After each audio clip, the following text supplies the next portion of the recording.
Halo semuanya, selamat datang di podcast Kebangsaan. Podcast yang membahas berita terkini terkait bangsa Indonesia. Kali ini kakak agak sendiri ini. Kakak ditemani oleh teman-teman kakak yang ganteng-ganteng dan cantik-cantik. Tentunya dalam podcast itu gak asik kalau nggak ada temanya. Tema kali ini kakak akan membawakan tema yang sangat relate banget sama generasi Z kita, yakni visualisasi bangsa yang dapat mengunggah rasa cinta tanah air sekaligus mengkampanyekan kehidupan berbangsa dan bernegara yang baik sebagai remaja Indonesia. Mungkin sebagai awalan kita perkenalan dulu ya kak. Di sini ada beberapa bintang tamu yang keren-keren nih kak. Ada Mas Andika sebagai mahasiswa dan aktivis kebangsaan, dan juga ada Kak Evra dan Kak Aurel sebagai pegiat media sosial, dan yang terakhir nih yang gak kalah kerennya juga ada Mas Mukti sebagai content creator. Mungkin kita langsung aja ke topiknya langsung ya teman-teman pendengar. Mungkin ke Kak Andika nih. Menurut Kak Andika sebagai Gen Z, Kak Andika juga Gen Z, pasti sangat relate sama topik ini.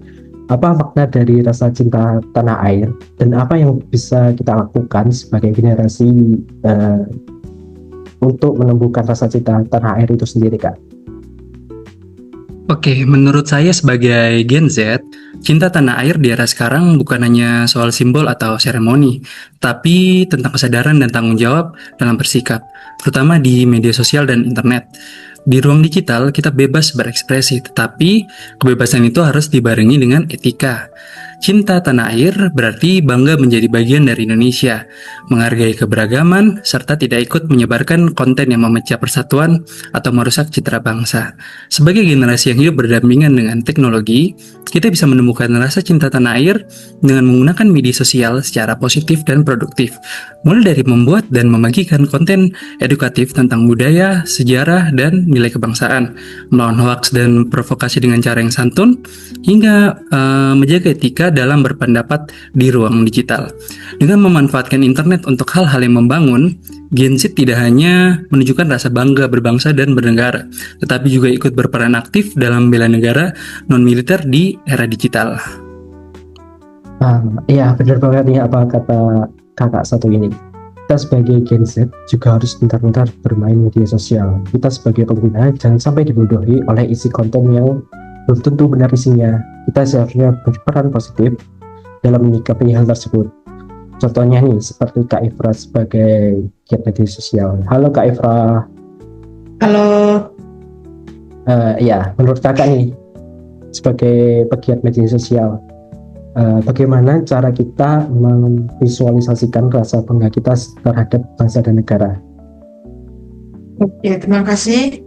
Menurut saya di zaman sekarang, ketika hampir semua orang bermain gadget dan aktif di media sosial, rasa bangga terhadap bangsa dan negara tidak lagi hanya ditunjukkan lewat upacara atau simbol formal. Rasa bangga itu bisa kita visualkan dengan cara yang kreatif, melalui dengan pembuatan konten positif dan relevan dengan kehidupan digital sehari-hari.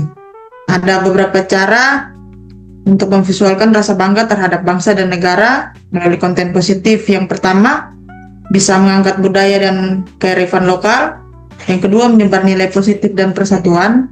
Yang ketiga, mendukung produk dan karya anak bangsa. Yang terakhir, bisa juga dengan cara membuat podcast seperti yang sedang kita lakukan sekarang ini. Podcast yang membahas tentang nilai-nilai kebangsaan. Ya, benar sekali. Ya, benar sekali Kak Evra.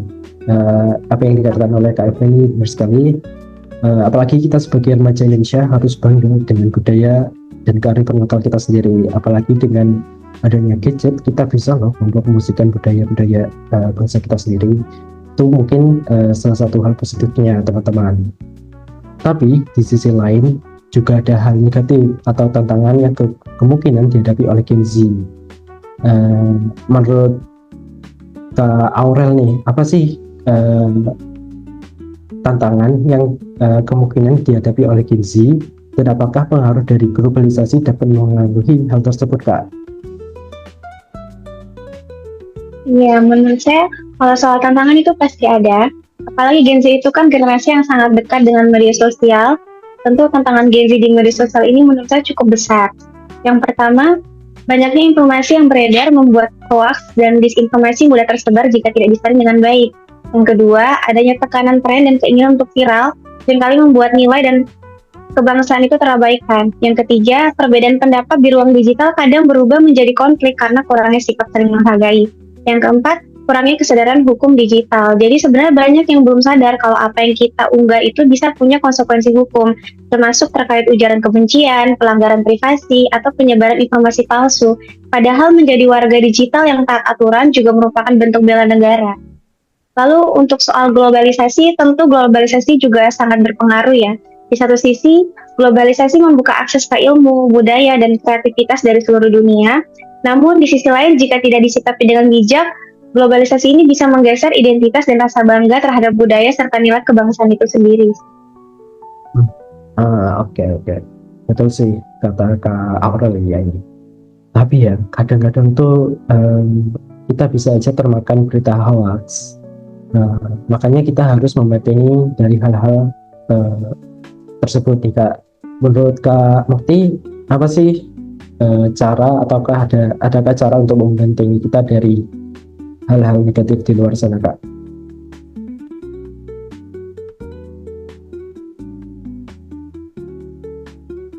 Mungkin Kak Mukti bisa unmute dulu Kak.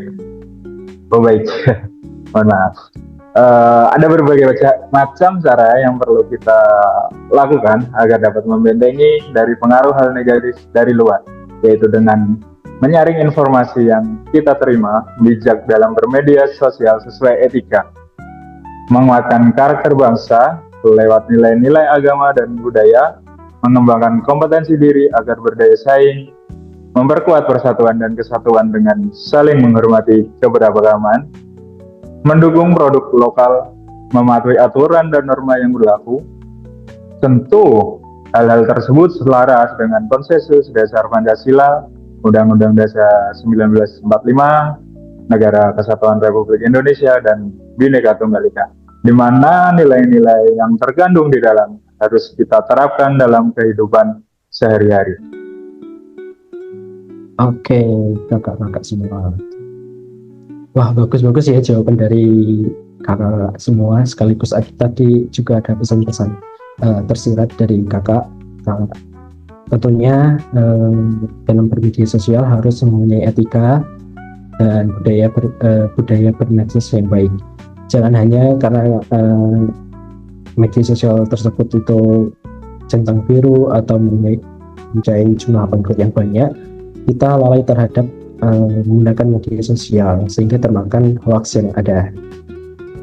Apalagi kita sebagai bangsa Indonesia juga dapat membentengi diri dengan 4 konsensus dasar ya Kak, seperti Pancasila, UUD, Bhinneka Tunggal Ika, dengan KRI. Mungkin itu saja podcast kita hari ini. Tunggu podcast-podcast yang lain yang menghadirkan bintang tamu terbaik lainnya. Sampai jumpa di lain hari. Dadah. Oke.